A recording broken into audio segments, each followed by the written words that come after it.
Morning. আজকে গেছিলাম মেয়েকে স্কুলে দিয়ে।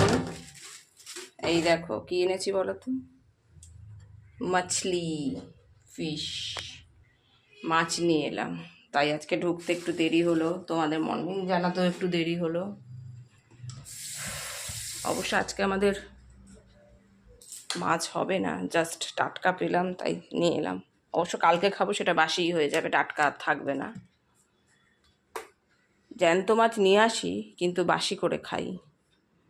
বাসি করে খাই মানে কেমন, আজকেরটাই দেখো তোমরা, নিয়ে এলাম, দেখলাম যে যাই টাটকা, কিন্তু খাবো তো কাল, আজকে তার খেতে পারবো না,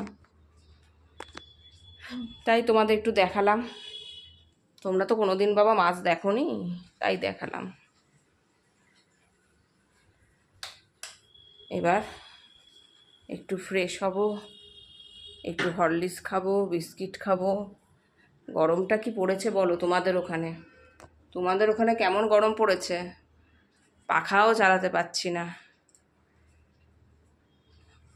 আমাদের এখানে তো সাংঘাতিক গরম পড়েছে গো, নাজেহাল অবস্থা।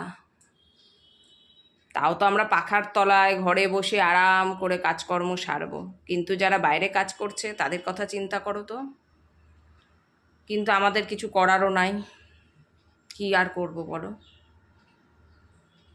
কষ্ট হয় যারা রিক্সা চালায়, যারা ভ্যান চালায়, যারা দিন মজুর, যারা আমাদের 100 দিনের কাজকর্ম করে, তাদের অবস্থা তোমরা চিন্তা করো তো।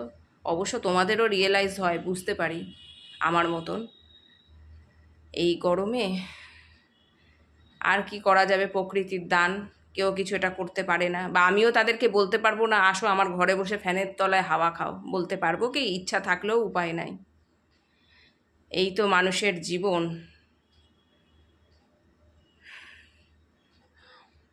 এই তো গরমে একটু বৃষ্টি দিক, প্রকৃতির নিয়ম যেমনি গরম তেমনি একটু মাঝে মধ্যে বৃষ্টিটা দিয়ে দিক, তাহলে ওরাও একটু রিলিফ পায়, শান্তি হয় বলো। কিন্তু আমার তোমার কথায় তো হবে না, প্রকৃতি যা চাইবে তাই হবে। যাই আর কি, আজকের দিনটা এইভাবেই শুরু করি। তোমাদের দিন অনেকক্ষণ আগেই শুরু হয়ে গেছে আমি জানি, একই কথা আর বারবার বলবো না। তোমরা যে যার কাজকর্ম সারো, আমার এই বকবকানি যাদের ভালো লাগে এসে শোনো, আর যাদের ভালো না লাগে তারা ইগনোর করে তাদের কাজকর্ম সারো। যে এর একই কথা একই জিনিস কি প্রতিদিন শুনবো, তাই না? পরে আসছি।